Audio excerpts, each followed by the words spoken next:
അസ്സലാമു അലൈക്കും യാ ഫൈസലേ. ഫൈസലേ, നീ എന്റെ സ്നേഹിതനാണെന്നുള്ള ബോധ്യം എനിക്കുണ്ട് ഫൈസലേ. നിനക്ക് അത് ഇല്ല എന്നെനിക്ക് തോന്നുന്നു ഫൈസലേ. കാരണം റമളാനിന്റെ മുമ്പ് നീ എന്നെ വിളിച്ചിരുന്നു ഫൈസലേ.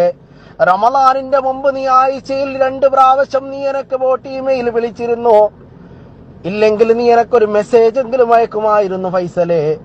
റമളാനിന് ശേഷം റമളാന്റെ ആദ്യത്തെ 10-ൽ ഒരു പ്രാവശ്യം നീ എനക്കൊരു മെസ്സേജ് അയച്ചതല്ലാതെ പിന്നീട് ഒരു വിളിയോ ഒരു മെസ്സേജോ ഒരു വർത്തമാനോ കണ്ടില്ല ഫൈസലേ. അതുകൊണ്ടാണ് ഫൈസലേ ഈ റമളാന്റെ 2ാമത്തെ 10 ആയപ്പോൾ നിന്റെ ഒരു വിവരവുമില്ലാത്തതിന്റെ അടിസ്ഥാനത്തിലാണ് പൊന്നാര ഫൈസലേ നിനക്ക് ഞാൻ ഈ വോയിസ് മെസ്സേജ് ഇടുന്നത്. നിന്നെ വോട്ട് ഇമെയിൽ വിളിച്ച് കിട്ടുന്നില്ല ഫൈസലേ. നിന്റെ മൊബൈലിൽ വിളിച്ച് കിട്ടുന്നില്ല ഫൈസലേ. നിന്റെ മൊബൈലിലേക്ക് മെസ്സേജ് അയച്ചാൽ മറുപടിയില്ല ഫൈസലേ.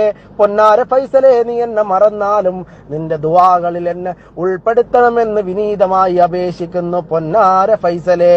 അസ്സലാമു അലൈക്കും യാ ഫൈസലേ.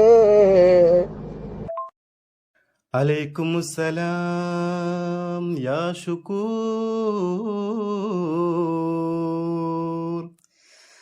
എന്റെ കൽക്കണ്ടക്കനിയായ ശുക്കൂറേ, ഞാൻ നിനക്ക് വിളിച്ചില്ലെന്ന് പറയല്ലേ.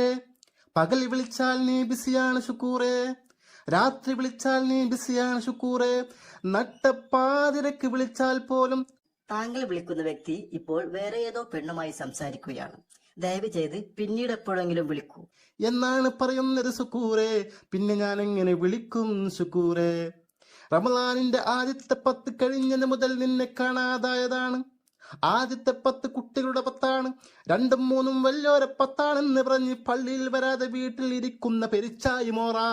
നിനക്ക് കുട്ടികളുടെ ബുദ്ധിയാണേലും പോത്തുപോലെ ആയില്ലടാ. പള്ളിയിൽ വാടാ, അല്ലാതെ എന്നെ എങ്ങനെ കാണാനാണ് ശുക്കൂറേ?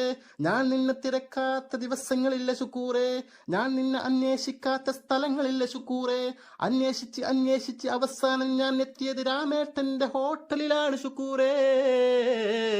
രാമേട്ടന്റെ ഹോട്ടലിലാണ് ശുക്കൂറേ.